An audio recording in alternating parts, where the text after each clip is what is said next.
Bienvenidos amigos, bienvenidos a un nuevo episodio de Entrevistas en la Mira. Y en el día de hoy tengo una invitada muy especial para hablar de un tema muy especial, muy importante y que actualmente está ocupando una gran atención a pesar de la pandemia. El día de hoy tengo una invitada muy especial. Se trata de Cecilia Besos, la licenciada Cecilia Besos, quien es una especialista en el manejo de las adicciones y de los problemas de drogas. Ella es argentina, licenciada en acción social y, como dije, especialista en este tema, con amplia y completa formación académica y práctica. Es conferencista, ha publicado libros en relación con esta problemática y el día de hoy la tengo como invitada para que conversemos un rato sobre su visión actual sobre el problema de la prevención y el manejo de las adicciones. Bienvenida, Cecilia, aquí a lamira.net. Muy buenos días. Me complace mucho que podamos tener esta conversación. Háblanos un poquito, Cecilia, de cómo llegaste tú a este momento profesional en tu vida en relación a un problema tan importante para la sociedad como son las adicciones, sobre todo aquellas que ponen en peligro la salud y la libertad de muchos individuos. ¿Cómo llegas tú a abordar este tema? Bueno, yo tengo una experiencia profesional desde que me egresé hace muchos años, trabajando específicamente en prevención primaria y secundaria, es decir, información, educación y al mismo tiempo el interrumpir al menos el proceso, buscar de reencauzar el proceso de aquel que está iniciado en el consumo para no llegar al desarrollo de una adicción. Y vengo viendo en el último tiempo, cada vez más, que hay una tendencia a hacernos creer que el consumo al menos no es tan malo, ¿sí? Y que lo puedes manejar. Entonces, yo tengo posiciones claras al respecto y me da mucha preocupación el ver con la liviandad con que hoy en día hay toda una propaganda, porque así lo creo, porque hay una gran industria montada en torno a hacer cada día más, digamos, permisivo el estar en contacto con estas sustancias consideradas drogas, tanto legales como ilegales. Es importante definir qué es una droga. Cualquier cosa no es una droga. Las sustancias consideradas drogas, legales o ilegales, son sustancias naturales o sintéticas que producen la alteración del sistema nervioso central. Y de la repetición del consumo llega a poder ir generando la tolerancia, es decir, una necesidad de aumentar las dosis para al menos no sentirse mal. Escucha bien esta definición, porque dicen como para sentirme, digamos, en un estado alterado. No, una persona que está en carrera adictiva progresivamente, sin que lo reconozca, va necesitando el poder tener dosis mayores para producir un efecto y por ende así llega la compulsión, que es un apetito, obviamente no racional, sino una necesidad. Así se engaña el mismo consumidor que te lleva a la dependencia. Y obviamente puede llegar a la muerte. Entonces es una preocupación la liviandad y cómo nos quieren hoy en día vender el concepto de que al menos el consumir no es tan malo, ¿sí? Y veo cada vez una posición más dubitativa al respecto, con respecto a lo que es la ingesta de esta sustancia. Desde un punto de vista biológico, las adicciones son tan antiguas como el ser humano, ¿no? En particular porque nuestro cerebro funciona en una suerte de control de castigo y premio. Cuando hacemos algo que facilita nuestra supervivencia, se nos produce un premio que en forma del placer. Las cosas que supuestamente nos benefician, como el ejercicio, la buena alimentación, la libertad, el realización personal, nos dan un gran placer. El sexo nos da placer. Entonces, y muchas cosas que en particular nos pueden en un momento dado poner en peligro o hacer daño, como quemarnos, por ejemplo, nos producen dolor. De tal manera que el sistema nervioso está diseñado para producir esos dos recursos de control del comportamiento. placer y dolor. Y en virtud de esa capacidad que tenemos de estimular ciertos centros nerviosos para producir placer, el ser humano desde sus orígenes ha buscado el placer. Ha buscado el placer en muchos aspectos, ¿no? De tal manera de que estamos en una etapa en la cual, por primera vez en la historia, yo creo, en los últimos 200 años, es que se ha empezado a penalizar la búsqueda del placer. Porque tengo entendido que a través de la historia del hombre, en la búsqueda de recursos para producir placer, drogas, sustancias medicinales o vegetales o prácticas en un momento dado que producían placer, han sido aceptadas como una cuestión que hacen algunos y no practican otros. Pero en los últimos probablemente 100 años, a raíz del comienzo de la prohibición del alcohol, las sociedades empezaron a identificar esos comportamientos sociales inadecuados derivados de las adicciones a la droga. Entonces, mi pregunta para ti es que en general el fenómeno de la búsqueda del ser humano del placer es algo legítimo, es algo natural, pero por otra parte, en ese proceso se produce lo que tú bien has descrito, comportamientos sociales que afectan la salud de todos, la seguridad de la misma persona que está adicta a un medicamento o a una sustancia que le produzca placer. Entonces, ¿cómo compensar ese derecho o libertad que tienen los ciudadanos o las personas de la búsqueda del placer por el placer mismo y la necesidad de la sociedad de controlar los excesos de esa búsqueda de placer para poder crear una coexistencia pacífica entre todos? Pues la libertad de un individuo de decir yo me quiero drogar hasta que me muera, y la libertad de la sociedad de decirle siempre y cuando tú no le causes prejuicios a otro, no cometas un accidente de tránsito por adicción al alcohol, no violes a personas por adicción al sexo. Ese cotejo de eventos perniciosos de la búsqueda del placer por el placer mismo ha creado toda una industria, como tú lo dices, una industria para suministrar recursos de placer, que es toda la industria de la producción y comercialización de drogas, legales y ilegales, como tú dices, y se ha creado en los últimos 100 años una industria de castigo, una industria de meter en la cárcel, de penar, de penalizar, de llevar a juicio, de prohibir, de poner multas a aquellas personas que infringen leyes que limitan esa búsqueda de placer. Y como tú dijiste, pues dependiendo de las sociedades, en algunos casos es legal y en otras no son legales. Entonces, vamos ahora a sacar un poquito esta cesta de adicciones y vamos a hablar de alguna en particular, porque no todas las drogas tienen la misma capacidad adictiva, no todas las drogas tienen el mismo impacto social y no todas son castigadas de la misma manera. Tenemos, por ejemplo, el caso providencial del alcohol.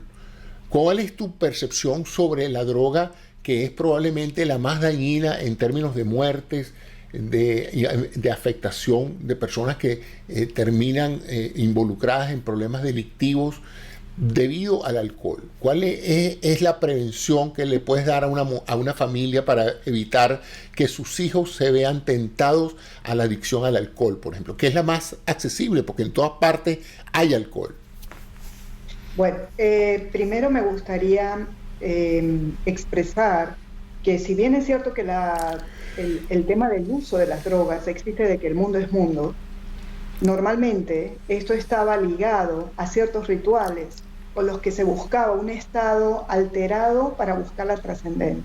Uh-huh. Segundo, había quien reglamentaba, por decirlo así, o designaba quiénes podían en ese momento participar de ese ritual. No era todo el mundo, no era toda la comunidad, todo el clan, bueno, depende del momento histórico que nos refiramos. Y eran situaciones puntuales con un propósito específico que no llevaba a la generalización de su uso. Primera precisión.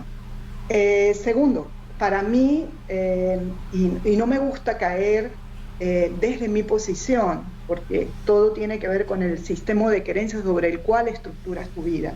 Y creo que la verdadera forma de hacer prevención es al menos vos tenerlo claro como adulto, propiciarlo en tu vida y al mismo tiempo transmitirlo así a tus hijos, a los seres de formación que tienes en tu entorno. Para mí las drogas no son buenas, no son malas. Primero, en un sentido de que todas, por producir tener esa capacidad, ¿sí?, de, al entrar en tu organismo en forma progresiva ante la reiteración del consumo, genera este proceso en forma involuntaria, es un riesgo. Como vos comparto que todos tenemos mínimo una vida y un cuerpecito que al menos te tendría que durar una vida. Tienes toda la potestad y todo el derecho de construir sobre él, mejorarlo o destruirlo, ¿ok? Es una decisión personal. Pero, obviamente, las autoridades deben de legislar para el tipo de sociedad que queremos construir. Yo sé en la que me gustaría vivir y en la que quisiera que los seres jóvenes estén creciendo. Entonces me parece muy importante el establecer con claridad que hoy en día lo que no se quiere es claridad, sino toda esta situación un tanto difusa de la información, como se da, en cuanto a lo que representa el consumir o no consumir. Si tú lo quieres hacer en forma privada y destruirte en tu casa, tienes todo el derecho. Lo importante es que sepas realmente a qué te estás exponiendo, porque el grave peligro es que, te vuelvo a decir, se fue la imagen, es que caigamos en que no son tan malas, ¿ok? Nadie se hace adicto en la primera prueba, nadie se hace adicto, digamos, con la segunda reiteración, pero sé consciente que del momento que interactuar con ellas, por eso también digo que las drogas no son buenas ni son malas, son una cosa, un ser inanimado, que adquieren poder desde el momento que tú la incorporas en el organismo. Otra cosa importante, para mí el concepto del consumir es el borrarte de la realidad, es el no querer ver esa realidad, el desconectarte más que buscar un estado placentero. Y si quieres nos centramos en un tema preventivo que puede ir con relación al alcohol, que es el motivo creo de la convocatoria, o cualquier otra sustancia considerada drogas, teniendo en cuenta esta definición que yo hice.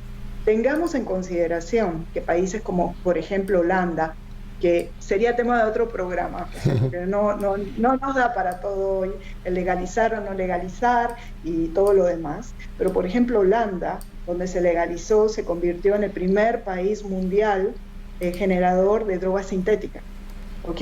Y nos enfrentamos y vamos camino a eso, que es drogas diseñadas en un laboratorio con el claro fin, muchas de ellas, que desde la primera ingesta quieras consumirla de nuevo. Entonces, démonos cuenta también a qué nos estamos exponiendo, ¿no? Creo que hay una gran desinformación, deformación de la información.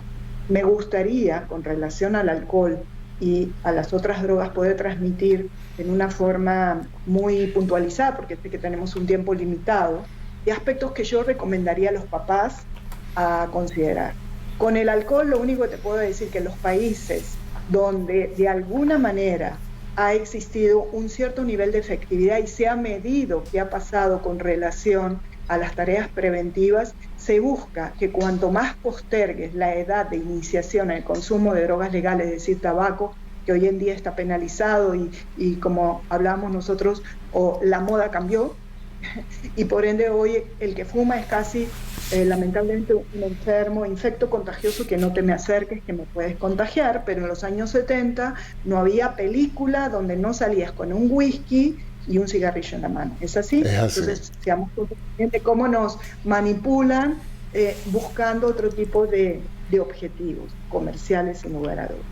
Entonces, si me permites, voy con el primer punto para los papás, para todos aquellos seres que están en proceso de formación de menores. Uno es perder el miedo al tema.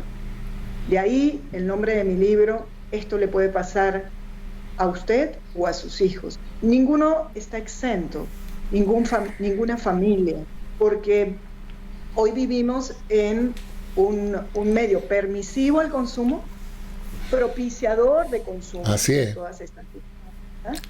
y por ende, ¿no?, que se requiere estudiar. Los adultos tenemos que estudiar y fijar una posición clara acerca de qué vas a transmitir. Si consideras que las drogas, ¿sí?, realmente son malas, o estás dispuesto a exponerte a que tu hijo experimente sabiendo el riesgo en el que se mete.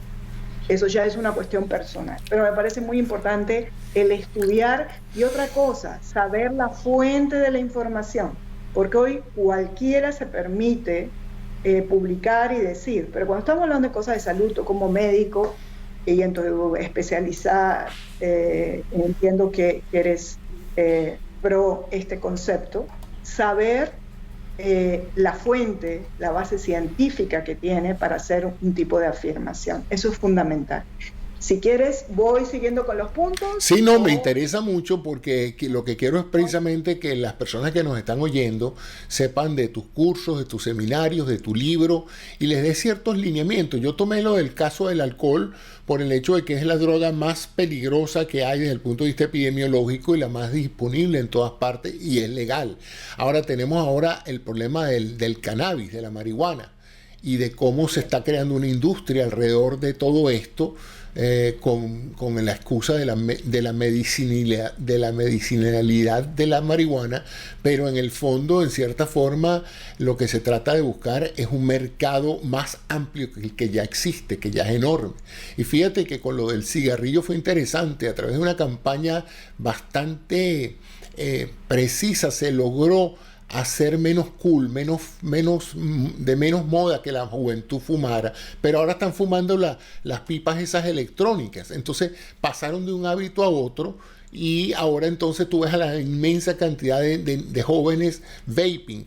Y como lo demostró la industria del cigarrillo, el mejor negocio es producir un adicto desde temprano, porque el cerebro está en formación, los jóvenes no tienen juicio de lo que están haciendo, y el bombardeo es hacia eso. Por eso era la gran propaganda de la industria del cigarrillo en los deportes, porque a los jóvenes les atrae el deporte, y si las figuras deportivas en esa época fumaban, pues evidentemente. Hoy no es con el deporte necesariamente, pero es con las celebridades, la música, los artistas de Hollywood. Todos esos en cierta forma representan hábitos de consumo, no solamente de ropa y de modas, sino también de hábitos. Y en estos casos, pues, estamos viendo que el cannabis está pasando a ser uno de los futuros mercados más interesantes, con el agravante que muchos gobiernos dicen, bueno, pero si nos metemos en esa industria del tráfico de cannabis, pues vamos a ganar más que los narcotraficantes, porque cobrando impuestos nada más que por la normalización del cannabis, pues se pueden obtener enormes dividendos para la sociedad. Entonces es una cosa peculiar que, como dijo, los adultos, el que se va a ser adicto a algo, a pesar de que las características ambientales son importantes, y el ámbito en el que esa persona se desenvuelva, hay un elemento genético indudable. Hay un gen de la adicción. Las personas que lo tienen se hacen adictas en la vida a lo que entren en contacto por su realidad sociocultural. Y las personas que no tienen características adictivas desde el punto de vista genético pueden pasar por la marihuana, por el alcohol, por el cigarrillo, y simplemente no se enganchan, no se quedan pegados. De hecho, ese es uno de los alegatos de muchas personas. Dice, bueno, pero es que la cantidad de gente que fumó marihuana, por ejemplo, en su juventud, y que nunca se transformaron en adictos, es enorme, quizás mayor que la que se transformaron. Pero hay esa sensación de que hay ciertas drogas que si la persona entra en contacto, se hace adicta. Miles de personas toman analgésicos opioides a diario, y no todos se quedan adictos, pero indudablemente hay muchas sustancias que tienen un poder adictivo mucho más severo que el otro, ¿no? Hay mucha polémica en la parte psicológica del manejo de las familias con adictos, que es la parte de la creencia de que el adicto es en parte producto de una psicopatología familiar, de un conflicto familiar entre los padres, asociado a divorcios, asociado a traumas, asociado a violencia doméstica, que en un momento dado transforma un niño que probablemente nunca iba a tener ese problema en un adicto. ¿Cuál es tu posición sobre el papel de la crisis familiar como activadora del proceso de adicción en los jóvenes? Bueno, con relación un poco también a lo que decías, me gustaría reflexionar que un adicto inclusive se puede generar. ¿Qué quiero decir con esto? En situación de pandemia, es otra de las cosas que yo vi en mi consulta y la gente que me ha contactado, es como que primero algunos se dieron cuenta de que hay una problemática de consumo de alcohol o de pastillas o lo que sea en un miembro de la casa, y otros han generado desde este espacio de encerramiento, ¿sí? El inicio de una carrera adictiva. Por ejemplo, alcohol. Es muy común que se empezara una copita a tal hora todos los días. De ahí, vuelvo a decirte, empieza a darse ese proceso de progresión de enfermedad en la cual empiezas a observar cómo ya una copita y media o 2 copitas, ya no pasa nada. Y de esa manera podés estar sin darte cuenta, creyendo que tú controlas el consumo, ¿sí? Desarrollando un proceso adictivo en tu organismo, que no responde a tu voluntad. Eso no se maneja con la voluntad. Por otro lado, el considerar que son adictivas por una condición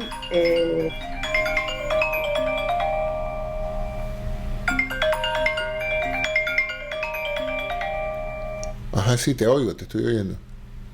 te decía que por una condición genética, hasta los informes científicos todavía no dan cuenta de que existe una causa genética. Solamente en el alcohol hay un 1% de la población que se pudo considerar, y en ciertas razas, por ejemplo, donde tienen una predisposición, por decirlo así, desde el momento que el alcohol entra en el organismo, automáticamente empiezan a desarrollar y declaran un proceso ya de adicción. No obstante, creo mucho en el contexto social. Es decir, si una familia donde no hay posiciones claras, dubitativas con respecto al consumo de estas sustancias, donde es permitido pasar ciertos límites, ¿sí? Ujú. El alcohol es inevitable porque está incorporado en nuestra sociedad y existe desde que el mundo es mundo. Pero fíjate una cuestión, José. Antiguamente el alcohol también formaba parte de rituales y en sociedades más modernas era como un maridaje que acompañaba la comida, ¿sí? Ujú. El alcohol como tal no tiene el alcohol estoy hablando, no el vino, la uva es otra cosa. Estoy hablando, el alcohol como tal es tóxico puro. Así es. Y si tú ves de las botellas, que yo aconsejo que cada uno cuando va a tomar, o un whisky que normalmente tienen un dosaje alcohólico de 45% más, lo que es un vodka, un gin o un vino, vean el dosaje alcohólico. Eso es veneno puro que le estamos poniendo al organismo. Soy consciente, yo vengo de cultura italiana, así que para mí el consumo de una copita y acompañada de las comidas, bienvenido sea. Pero el propósito no es emborracharse. Claro. Hoy nuestros jóvenes, la moda, y esto no hace mucho, creo que nosotros, que somos de una generación más madura, en nuestra generación, aquel que se emborrachaba es porque no tenía una buena educación. Lucía mal, ¿Sí? lucía mal. El borracho caía mal, se veía mal. Hoy los chicos se filman borrachos, suben esas imágenes porque es divertido. Yo pregunto, ¿a quién le puede parecer de buen gusto una persona vomitando? Una persona que se orina encima, una persona haciendo ridiculeces, torpezas, o peor aún, agrediendo a otra persona. Sí. Entonces, fíjate cómo nos van cambiando los criterios, ¿no? A los chicos no hay nada más importante, como te digo, mostrarle a una persona borracha y que me diga si es grato esa imagen, le parece o él se quiere ver así. Entonces, el propósito de emborracharse, que es una forma de agredirse, ¿sí? De autoagresión, debiera de ser reconceptuado y que los chicos tuvieran en claro eso, del cuidarse, del respetarse y el tener dominio de su persona y de su físico, porque cuando estás borracho Él es un desinhibidor.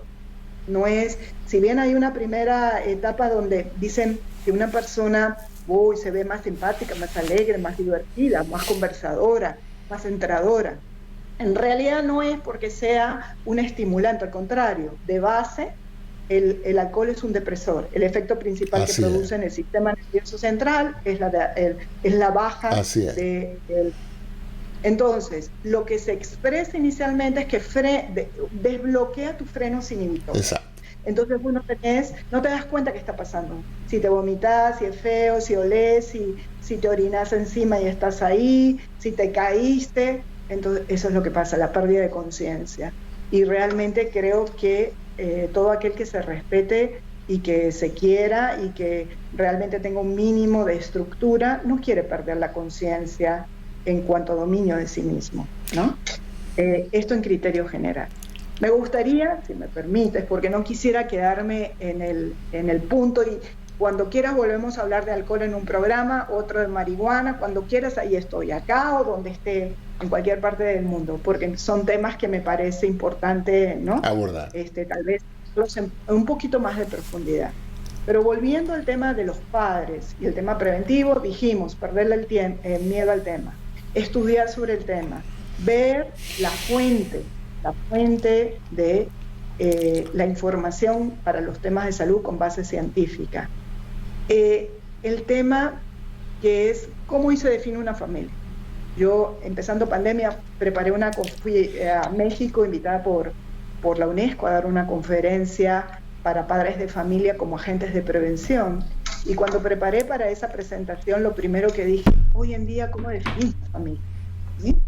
Tenemos 2 papás, 2 mamás, parejas, o sea, constituidos bajo esa forma, personas que solas, sean hombres o mujeres, han decidido crecer un niño, y la pareja tradicional. Pero personalmente yo trato de transmitir mensajes que te sirvan, o sea, que les sirvan, ya sea para estar de acuerdo o ya sea para diferenciarse. No digo que lo mío sea la verdad, cada uno tiene una verdad, pero sí, en base a mi experiencia y a mi estudio, me permito dar estos conceptos. Es muy importante que no se pierda en la formación de un proceso, y tú como médico, en el proceso psicoevolutivo, ¿sí?, de un ser, ¿sí?, es muy importante el tener figura femenina y masculina, ¿no?, como tal. Lo cual no tiene que estar dado desde una figura física de ser hombre o ser mujer, pero sí hay características de comportamientos más ligados a lo que tradicionalmente se considera una mamá y lo que es más ligado a un comportamiento antiguamente masculino, por decirlo así, que lo hacía un hombre. Hoy en día no necesariamente, pero cuidar que un niño en formación tiene que sentir este tipo de cuidado y de protección y de principios dados de lo que son principios tradicionalmente femeninos y masculinos. Así está representado en una sola persona. Entonces, eso hay que cuidarlo, me parece importante. Quien contiene en algún momento, y a veces en las personas que son solas criando hijos, tener claro de no perder esa dualidad, podríamos decir, de los comportamientos tradicionalmente femeninos de la mamá y tradicionalmente masculinos del papá. Otra cosa importante para mí es el trabajar autoestima, pero escucha, basado no en la aceptación de un grupo.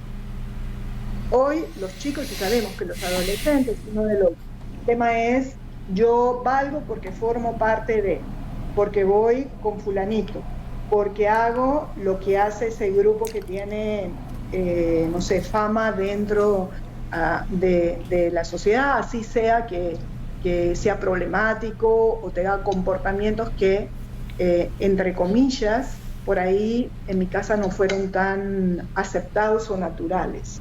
Entonces, el poder enseñar a nuestros hijos que la verdadera autoestima es el reconocerte, el saber qué piensas, qué quieres para ti, cómo te sientes, ¿no?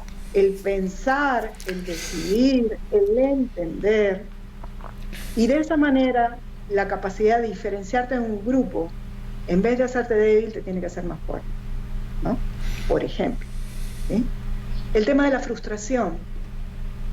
Hoy vivimos en sociedades en donde evitemos cualquier situación de frustración o pasémosla por alto de los chicos. Y la frustración forma parte del propio vivir, de la cotidianidad, de todo. Desde el momento que llegas a un parqueadero por ahí y no encontrás lugar para parquear. O sea, cosas son frustrantes, son cosas que te disgustan, que vos venís con toda la intención de un propósito, pero la vida no siempre es tal cual, ni siempre vas a obtener, ¿no?, al 100% la respuesta que esperas. Entonces los chicos tienen que vivir y aprender frente a una frustración, que es decir, que las cosas no les salgan como tienen previstas, ¿sí? O un plan B o una forma de aceptación de la misma, ¿ok? Es muy importante criar a los seres con aceptación y entendimiento que la frustración es que no todo te salga como uno quiere, forma parte del vivir. Otra cosa, si me permite, José, o no sé si quieres hacer una... No, te estaba escuchando con atención, y una de las cosas que me pasaba por la cabeza es que en la sociedad actual, y sobre todo en las sociedades cosmopolitas, en donde hay una mayor actividad laboral, y en las grandes ciudades, pues el tiempo de la pareja se ha reducido en su contacto con los hijos. Papá está trabajando, mamá está trabajando, muchos necesitan 2 trabajos con la crisis económica de muchos de la clase media, de tal manera que ese tiempo disponible para llegar a los hijos y sentarse a comunicar todos esos opiniones y todos esos conceptos que tú muy bien has descrito, se ha hecho muy difícil. Y yo creo que si algo he visto yo en general en el trato de los jóvenes que caen en adicciones, es la poca comunicación que tienen con sus padres. Y no necesariamente porque sus padres no se quieran comunicar con ellos, sino simplemente no los escuchan. Están inmersos en sus videojuegos, en sus grupos sociales juveniles, en la cantidad de factores de distracción que tienen hoy, empezando por el teléfono celular, que prácticamente hace que aún el tiempo compartido en la mesa de comer de la casa sea un tiempo donde ya no hay diálogo, sino que cada quien está pegado a su teléfono. Entonces, ¿hasta qué punto esta reducción del tiempo disponible para que los padres siembren todos esos conceptos que tú has descrito se ha reducido y está colaborando a que el joven pues no tenga la oportunidad de entender de sus padres todo esto que tú bien describes?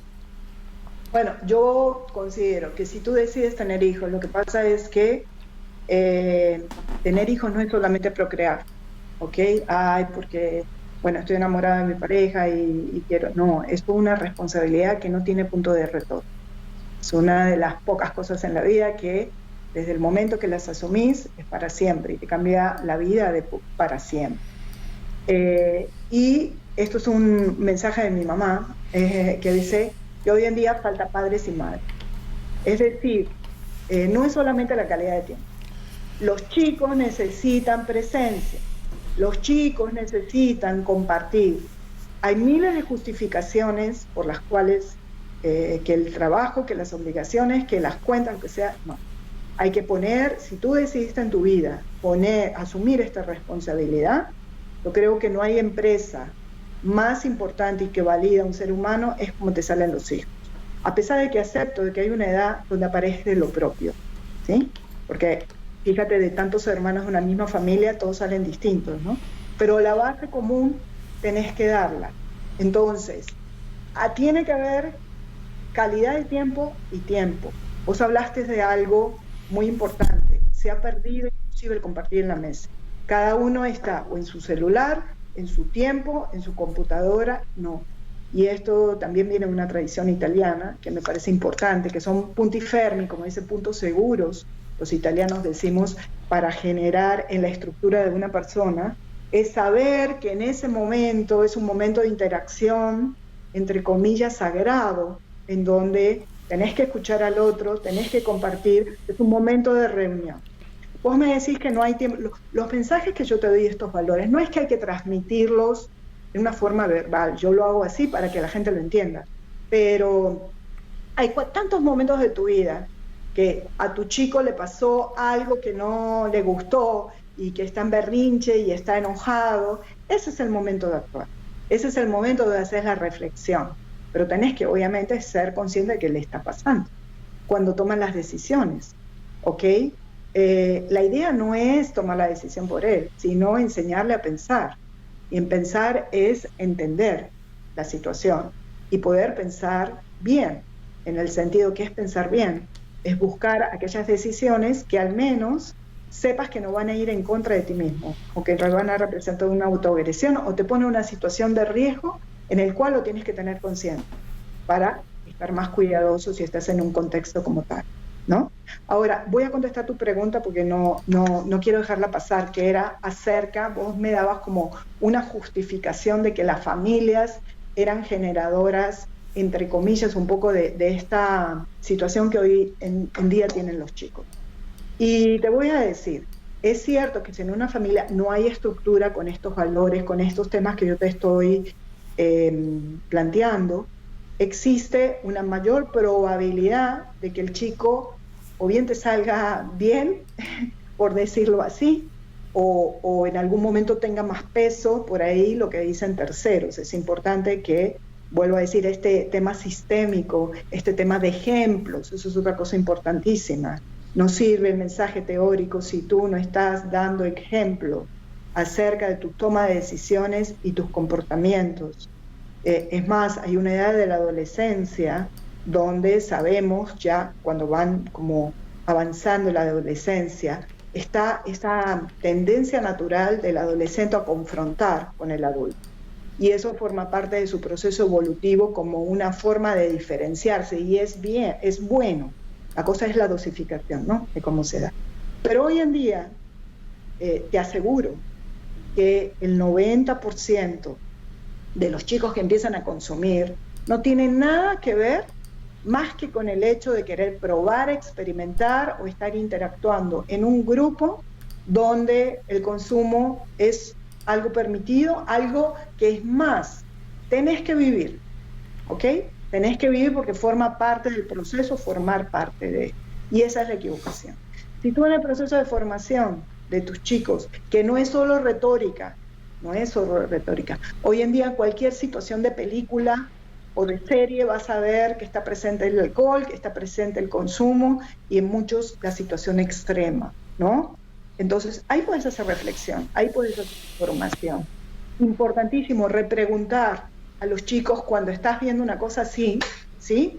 Antes de darle toda la discursiva de por qué no y lo malo que es, pregúntale a él qué piensa, qué ve ahí, qué considera, porque es una forma que los chicos se abran, que te digan, ¿sí? Y puedas ubicar en qué lugar se está ubicando. Y frente a eso puedas dar una respuesta válida a ese lugar e inclusive no esté generando más inquietud sobre el tema, ¿no? O haciendo un poco apología del consumo sin darte cuenta, ponerle por delante el consumo. Entonces, vuelvo a decirte, el que los chicos se formen con una claridad acerca del riesgo potencial que representa el estar en contacto con drogas, el que eso no lo maneja la voluntad desde el momento que repetís y entra en contacto con tu organismo, tienes una mayor probabilidad de que en el momento que le den para probar o que el grupo lo esté haciendo, diga no, yo paso. Y eso tiene que ver con la autoestima basada en que puedo interactuar con ustedes, pero yo no soy así. Yo no, y ustedes pueden hacerlo, ¿no? Pero yo me diferencio porque me quiero, me valoro y me reconozco en mi individualidad. Un mensaje de mi mamá. Mi mamá decía, dime con quién andas y te diré quién eres. Y en mi infancia, pues mi mamá tenía un gran interés en conocer mis amigos que fueran a la casa y echarles el ojo para ver cómo pensaban y cómo sentían, ¿no? ¿Cómo? No, escucharlo, sí. Sin embargo, hoy por hoy eso se ha hecho difícil porque en el pasado, para que un muchacho interactuara con otras personas, tenía que salir y exponerse, salir a la calle, y era más monitorizable. Hoy parece mentira, los muchachos están en la casa y aún en la casa un muchacho puede usar un celular y comunicarse en audio y video con narcotraficantes o con otras personas que terminan influenciándolo y creando pues un método, un entorno donde él pueda sentirse en la necesidad de explorar consumo de droga para entrar en ese círculo de amistades. Y eso está pasando ahí enfrente de los padres y muchas veces ellos no tienen forma de atenderlo, pues como te digo, aquí está todo el mundo ocupado. Todo el mundo está ocupado y preocupado a diario. Y a veces pues los muchachos crecen solos, se desenvuelven solos, y ese yo creo que es una de las raíces fundamentales de por qué ellos son presa fácil pues de todos esos predadores que los buscan como consumidores potenciales para que pasen una vida completa como clientes, ¿no? ¿Qué piensas de eso? No, es fundamental lo que dices, por eso creo que si uno asumió la responsabilidad de la mayor empresa y que también de alguna manera como gerente te va a decir si de alguna forma hiciste una buena gerencia o no en la vida como papás, es ver cómo formas, ¿no? El adolescente es que adolece, que le falta, ¿no?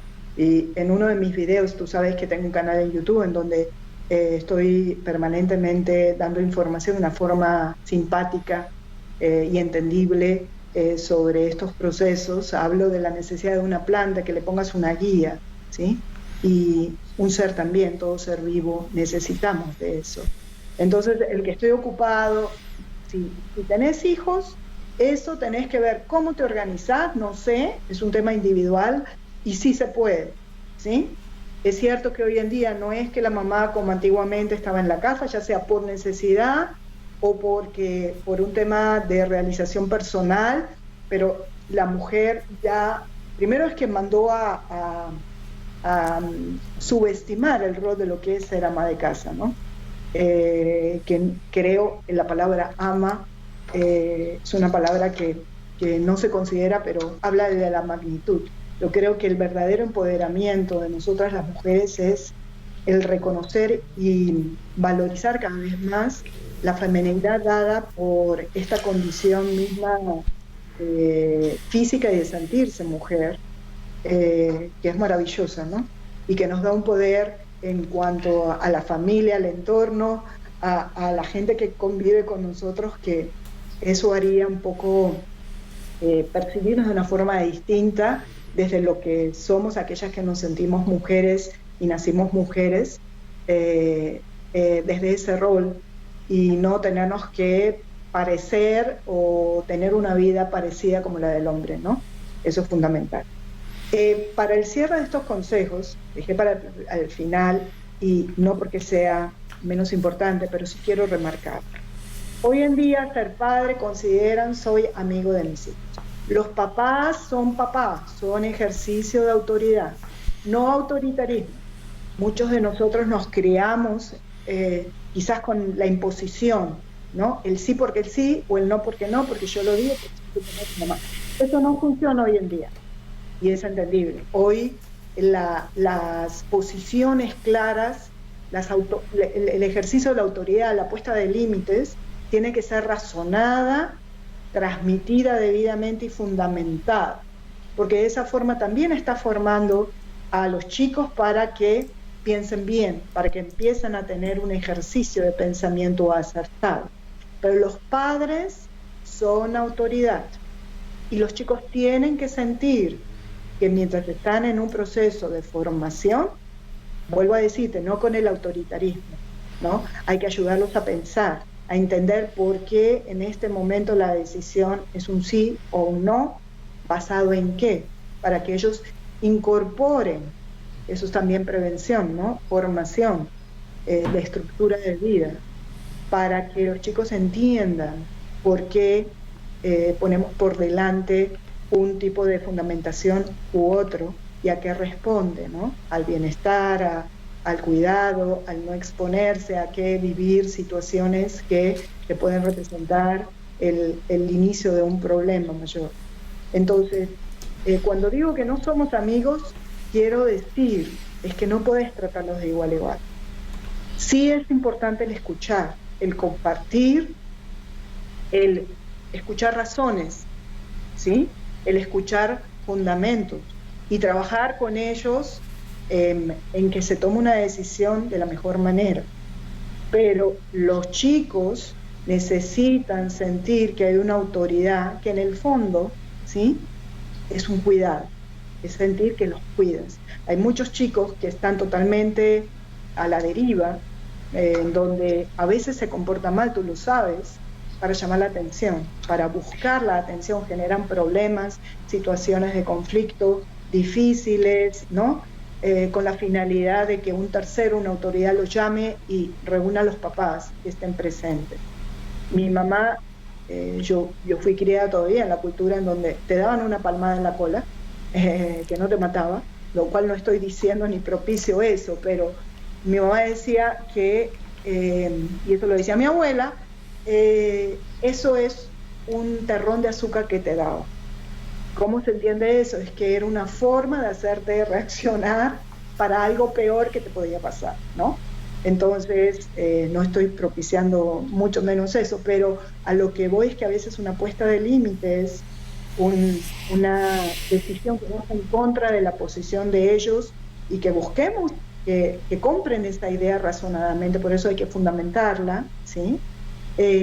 Lo que representa es una forma de cuidado y transmisión de amor, ¿no? Que los chicos tienen que sentir. Y ahora después te dejo para el final el último consejo que doy para los padres. Mientras te escuchaba, me acordaba de las últimas estadísticas sobre madres solteras y la inmensa cantidad de configuración de los hogares latinoamericanos donde no hay padre y donde muchas mujeres crecientemente están, primero, postergando su maternidad hasta entrada a la década de los 30. Y segundo, diseñándose para ser padres y madres a la vez.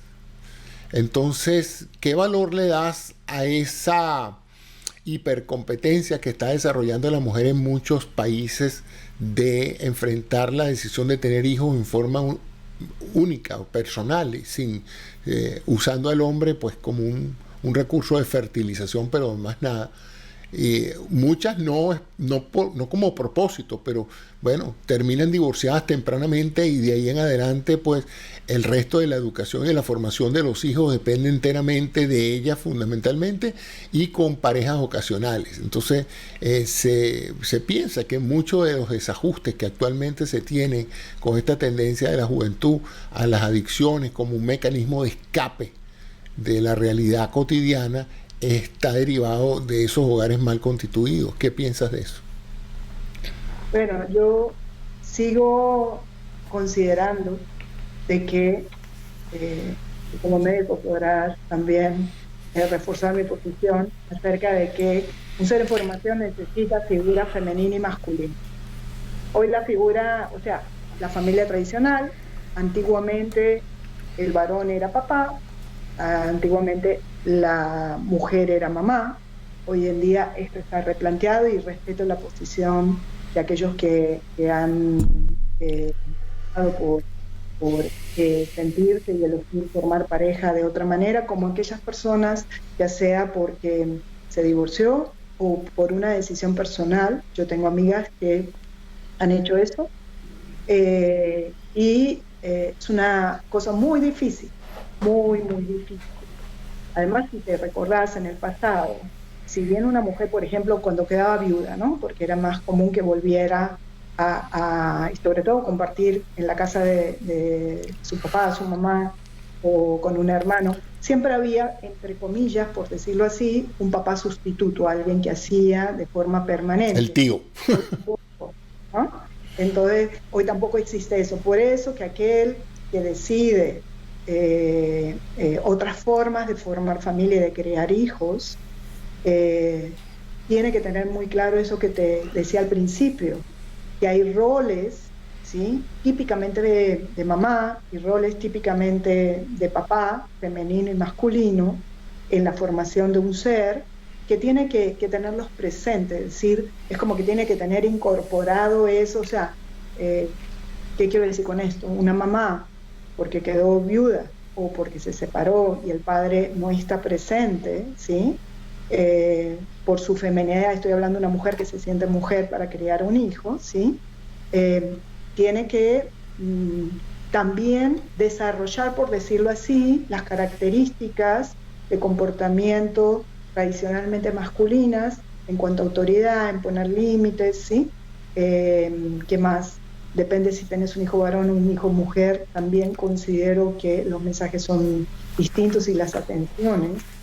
Entonces, es una tarea muy difícil, ¿sabes? Y esto que antes mencionaba, los punti fermi que los italianos tenemos como para el proceso de formación, que son los puntos seguros con los cuales creces, que hay un papá, que hay una mamá, o que hay un abuelo, un tío, que tenés unos amigos dentro, realmente amigos, ¿sí? Que forman parte como de tu familia extendida. Son cosas que hasta el día de hoy demuestran que a nosotros los seres humanos nos dan ciertas certezas y seguridades, ¿no? Hoy estamos en un mundo que lo que nos vende es el concepto prohibido prohibir, lo cual yo sigo insistiendo que existe un bien y un mal. Yo no soy de dogmas, no tiene que ver con ninguna religión, dado por el mismo orden natural, que es la naturaleza. No hay cosa más sabia que la misma naturaleza, ¿no? Mi mamá me enseñó que dentro de tu proceso, si uno observara una planta, cómo se genera, cómo se da, y le enseñaras a tu hijo también a vivir ese proceso de manifestación máxima de la vida, y ahí entraríamos el tema del aborto, que sería otro programa. Espero tener otro programa sobre muchos otros temas.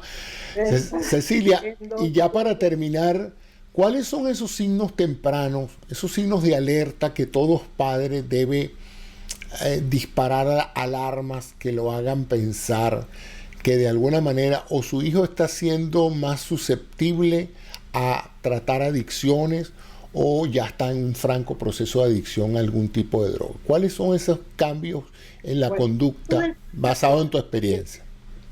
Los chicos hoy en día están muy influenciados por redes, y vos podés, entre comillas, decir está en mi casa, pero no saber, como tú dices, si está, ¿no?, actuando con un narcotraficante, se está metiendo en el microconsumo o queriendo probar otra sustancia que esté por el mercado surgiendo, sin saber qué le puede pasar. Los chicos tenés que observarlos, no controlarlos. Lo peor que puedes hacer es que se sientan controlados. Pero sí tenés que estar observando todos sus comportamientos. No porque midan 1,70 m, que quiero decir que los veas altos, grandes, como que ya no necesitan atención. Al contrario, es el momento de más peligro, porque si tu chico estuvo con normas de formación estructuradas, llega a esta edad enfrentando un mundo ya adulto, porque empieza a meterse, ¿no? De joven adulto, donde va a tener que estar mucho más expuesto y tomar decisiones más importantes. Pero siempre tenés que estar observando todo. No se pueden sentir controlados, no se pueden sentir como todo el tiempo como que te estás metiendo, pero sí tienes que mirar su mochila, ver su cajón de ropa, ver su cuarto, verlo, ver si come, si no come, ver su expresión, ver si duerme o no duerme, ¿sí? Ver si cambia comportamientos. Lo ideal no es llegar al punto, José, de que el chico ya está en una situación de problema, porque una cosa es cuando se inició un consumo y ya está en una situación de problema, ¿sí? Sino el ver cualquier cambio en su comportamiento, tampoco reaccionar mal, pero sí, si ves un cambio en su comportamiento tradicional, automáticamente empieza a profundizar en él para ver qué está pasando. No lo confrontes inmediatamente, sino primero ten la certeza y frente a eso sí, habla con él, siéntate, ten una posición clara, pero tampoco de recriminación, de pelea, de echarlo, no. Esto no quiere decir que no lo hagas responsable de su decisión. ¿Qué quiero decir? Si él está eligiendo esa forma de vida, tienes que transmitirle tu posición y hasta dónde vas a ser solidario o no. Eso lo digo a los familiares cuando están en terapia. Si bien vos no podés decidir por un consumidor, tú puedes dejar ser solidario de su proceso de destrucción, diferenciándote y teniendo claridades, ¿no? Para que él asuma la responsabilidad de ese estilo de vida que él está eligiendo. Para terminar, porque sé que estamos ya en punto final casi, el último punto que digo a los papás. La prevención es una tarea de todos los días, ¿sí? No es solamente hablar de drogas y de los efectos que produce y lo nocivo que puede hacer o menos nocivo, si produce más dependencia psicológica o física, ¿sí? Son formas de dependencia que a la larga de persistir te llevan a un cuadro de desarrollo de enfermedad. Y entender que la prevención empieza en uno mismo. ¿En qué? En ser conscientes de cómo tratamos a nuestro cuerpo, cómo vivimos, cómo nos cuidamos y cómo lo transmitimos. La resaca, el guayabo, que hacemos tanta mención, y tú sabes que hay culturas como las andinas, donde forma parte del proceso de convertirte en un ser adulto, a veces de los varones emborracharse, ¿sí? Las madres hasta lo incentivan, se está haciendo hombre, ¿no? Desconociendo realmente la forma de autoagresión y la resaca. El guayabo es la forma que tiene tu cuerpo de decir, mira lo mal que me trataste, ¿ok? Mira cómo me agrediste, mira ahora, siéntelo, ¿sí? Entonces date cuenta que el guayabo, que inicialmente lo primero que se hacen es tratar de ocultarlo con una pastilla para el estómago, para la cabeza, nuevamente tomando cositas saladas porque perdiste líquidos, ¿sí? Como buscar de nuevo el organismo, tu nivel de homeostasis, de equilibrio, ¿sí? Producirlo, es la forma que tiene el cuerpo de decir lo mal que lo trataste.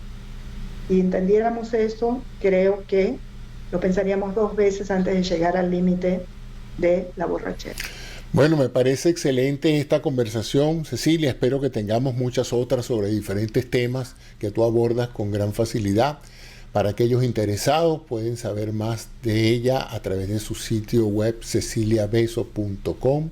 Ella es conferencista, educadora, divulgadora y escritora. Tiene su libro. ¿Cómo que se llama tu libro, Cecilia?